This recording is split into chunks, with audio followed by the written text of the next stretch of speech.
नीलापुर नामक एक सुंदर गांव में आकाश उसकी माँ वनजा के साथ रहता था। वो सब्जियां उगा के उनको बेचकर आए हुए पैसों से उसकी माँ का अच्छा देखभाल करता था।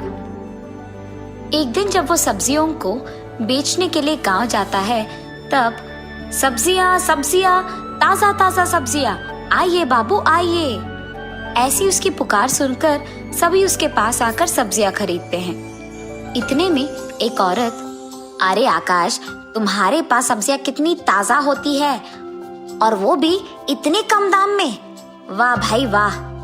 अरे दीदी, आकाश इन सब्जियों को खुद से उगाता है और इतना ही नहीं, वो आए हुए इन पैसों से उसकी माँ का बहुत अच्छा देखभाल भी करता है। ये बहुत ही अच्छा आदमी है। आकाश, मुझे 1 किलो टमाटर चाहिए। जी मेम साहब। ऐसे ही गांव में सभी लोग उसके बारे में बहुत अच्छा बात करते थे और इसकी अच्छाई के बारे में बहुत ऊंचा सोचते थे। ऐसे ही सब्जी बेचते हुए वो पड़ोसी गांव में जाता है और जाते ही वहां एक बड़े घर के पास रुकता है।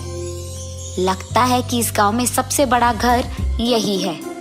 इस घर में जरूर बहुत सारा पैसा और सोना मिलेगा।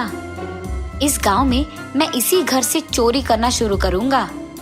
आज रात जब सभी सो जाएंगे, इस घर को आके मैं चोरी करूंगा।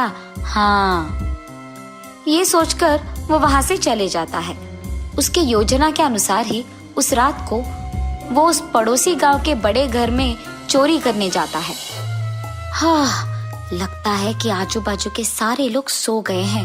यही अच्छा मौका है इस घर में घुसने का। ये सोचकर वो उस घर में घुस के पूरा पैसा और सोना वहां से चोरी करके निकल जाता है। घर पहुंचते ही अपनी माँ को सोते हुए देख वो चुपचाप एक और कमरे में चले जाता है। हाँ, बहुत दिनों से मैं सुबह में ताजा सब्जियों को बेचकर रात के समय में इसे चोरी कर रहा हूँ, लेकिन आज मैं और भी पैसे लाया हूँ। एक बार मुझे इकट्ठा किए हुए इन सारे पैसे और सोने को देखना होगा। ये फैसला करके वो उसके कमरे में इकट्ठा किए हुए सारे पैसे, गहने और सोना को निकालकर एक जगह पे रख देता है। बाप रे, मैंने क्या इतने पैसे और सोना चोरी किया है? ऐसे वो चौंक जाता है। इतना सारा पैसा और सोना मैं घर पे लगाऊंगा तो मुसीबत आ जाएगी। मुझे जल्द से जल्द इसे कहीं छुपा देना होगा, लेकिन मैं इसे भला कहाँ छुपा पाऊंगा? इस सोच में पड़ जाता है। हाँ, अगर मैं इस सब पैसे को एक ऐसी जगह पे छुपाऊंगा जहाँ कोई लोग नहीं आ पाएंगे, तो यानी जमीन के ऊपर नहीं बल्कि जमीन के नीचे एक घर बना के अगर मैं सारे पैसे और गहने और सोने को छुपाऊंगा तो कोई भी नहीं आएगा वहां और किसी को कभी भी पता नहीं चलेगा। ऐसे वो उसके फैसले के मुताबिक ही जमीन के नीचे एक घर बनाता है और उसमें इस सारे सोने, पैसे और गहनों को छुपा देता है। हाय भगवान, अच्छा हुआ कि मैंने ये सब कर दिया। अब इस जगह में कोई भी नहीं आ पाएगा और तो और चोरी के सारे पैसों को यही छुपा पाऊंगा और जब मन चाहे मैं यहाँ आके आराम कर पाऊंगा। तब वो उस घर से बाहर आके जमीन के ऊपर पहुंचता है और उस रास्ते को ऐसे छुपा देता है कि किसी और को शक भी ना आए और तब वहां से खुशी खुशी चले जाता है। ऐसे ही वो हर रोज हमेशा की तरह सुबह के समय में सब्जियां उगा के उन्हें बेचकर अपने माँ के साथ रहते हुए रात के समय में चोरी करके उस सारे पैसे को उसके नए घर में छुपा देता था। ऐसे बहुत दिन बीत जाते हैं। एक दिन सुबह सब्जियां बेचते हुए आकाश एक घर के पास रुकता है। आज रात मुझे इस घर में चोरी करना होगा। वहां से जाते वक्त वो रास्ते में एक मांस की दुकान को देखता है। अरे यार, मांस को देखते ही खाने का मन कर रहा है। मांस खा के बहुत दिन हो चुके हैं, लेकिन अब अगर मैं यहाँ से मांस लेकर अपने घर जाऊंगा तो बनाकर खाने में बहुत देर लग जाएगा और रात के समय में मैं चोरी करने नहीं जा पाऊंगा। अब मैं क्या करूं? ऐसे सोच में पड़ जाता है। अरे हाँ, यहाँ से तो मेरा नया घर पास है। अगर वहां जाकर मैं खाना पका के खा लूंगा तो मांस का मजा भी आ जाएगा और साथ में थोड़ा आराम भी मिल जाएगा, और वहीं से रात में चोरी करने भी जा सकता हूँ। ये फैसला करके वो मांस के दुकान जाकर मांस को खरीद के उसकी सब्जी के बंडी पे लगा देता है। वहां से वो उसके नए घर के पास जाता है। उसकी बंडी को जमीन पे छोड़ के वो मांस लेकर उसके घर के अंदर चले जाता है। इतने में निरुपम नामक एक आदमी उसके गाय के साथ उस तरफ आता है। उसके गाय को घास खिलाने के लिए वो उन्हें ऐसे जगह ले आता है जहाँ कोई नहीं होता है, पर वहाँ आकाश की बंडी को देख वो चौंक जाता है। अरे ये क्या, आकाश की बंडी तो यहाँ है, पर वो कहीं नहीं दिख रहा। शायद बंडी को कुछ हो गया होगा, इसीलिए वो उसे यहाँ छोड़कर उसके घर चला गया होगा। ये सोचते हुए वो उसकी अंगूठी से खेलते रहता है और अचानक वो अंगूठी जमीन के एक छेद में गिर जाती है। अरे बाप रे, मेरा सोने का अंगूठी! अरे ये गिर गया, अब मैं इसको कैसे वापस लाऊं? उस अंगूठी को वापस लाने के लिए वो उस छेद में से देखने लगता है। इतने में उसको उस छेद से मांस का सुगंध आने लगता है। हाँ, चूहे के छेद में से मांस की सुगंध क्यों आ रही है? यहाँ तो इंसान भी नहीं रहते हैं। अच्छा, जो भी हो, कुछ भी करके मुझे अपना अंगूठी वापस लेना होगा।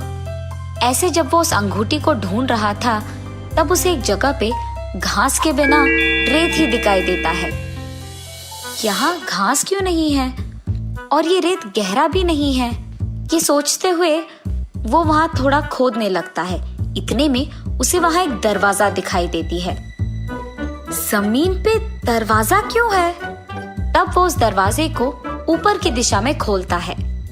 वहां सीढ़ियों को देख वो आश्चर्यचकित हो जाता है। यहाँ सीढ़ियां क्यों है? पर अगर मैं इस रास्ते से नीचे जाऊंगा तो शायद मुझे अपना अंगूठी मिल जाएगी। जब वो सीढ़ियों से नीचे पहुंचता है तो वहां सोना, चांदी, गहने, मोती, पैसे देख वो चौंक जाता है। बाप रे बाप, इतना सारा पैसा और सोना, ये सब यहाँ क्यों है? ऐसे सोचते ही रहता है कि इतने में उसे आकाश खाना पकाते हुए दिख जाता है। ओहो, तो यहाँ से आ रही थी मांस की खुशबू। दिन के समय में गांव में सब्जी बेचते हुए और सबसे अच्छा रहते हुए इसने जो नकल डाला है वो बहुत गलत है। मुझे जल्द से जल्द सबके सामने इसका नकल उतारना होगा। तब निरुपम तुरंत वहां से चले जाता है। गांव जाकर वहां के सारे लोगों को आकाश की सच्चाई के बारे में बताकर उन सबको उस घर की ओर ले आता है। जमीन के नीचे निर्मित किए हुए घर में सोना, चांदी, गहने, मोती और उतना सारा पैसा देख गांव वाले दंग रह जाते हैं। आहा, मेरा मनपसंद मांस का खाना अब बन गया है, बस इसे खाने की देरी है। ये कहकर आकाश खाने लगता है। इतने में बाप रे, इतना सारा पैसा मैंने अब तक नहीं देखा। हाँ, ये क्या, घर में तो मैं अकेला हूँ, तो ये आवाज कहाँ से आ रही है? ये सोचते हुए आकाश पीछे मुड़ता है। वहां सारे गांव वालों को देख वो दंग रह जाता है। अरे बाप रे, सारे गांव वाले यहाँ क्या कर रहे हैं? इस सब पैसे को, सोने को देख वो न जाने क्या सोचेंगे। उनके सवालों का मैं क्या जवाब दूं? आकाश, तुम तो सब्जियां बेचते हो ना, इतना सारा पैसा तुम्हारे पास कैसे आया? सच सच बताओ, वरना तुम्हें पुलिस के हवाले कर देंगे हम।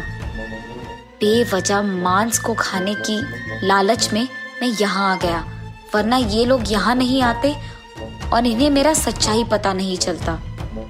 अब अगर मैं उनको सच नहीं बताऊंगा तो ये लोग मुझे जेल में डलवा देंगे। उससे यही बेहतर है कि इन्हें सच बता दूं और फिर माफी मांगूं। मुझे माफ कर दीजिए, मैंने ये सब चोरी किया है और मैंने जिस से जो भी लिया है उन्हें वापस लौटा दूंगा। मुझे कृपया पुलिस के हवाले मत कीजिए। ऐसे कहकर वो गांव वालों से माफी मांगता है। ठीक है, इस बार के लिए हम तुम्हें माफ कर देंगे, लेकिन अगली बार ऐसा कुछ किया तुमने तो तुम्हें जरूर पुलिस के हवाले कर देंगे। कम से कम अब ईमानदारी से जीना सीख लो। गांव वालों के ऐसे कहने के बाद आकाश में बदलाव आता है। उसे उसकी गलती का एहसास होता है और वो तब से चोरी करना छोड़ देता है और ईमानदारी से काम करने लगता है। ऐसे वो भी खुश रहता है और बाकी सारे भी खुश रहते हैं।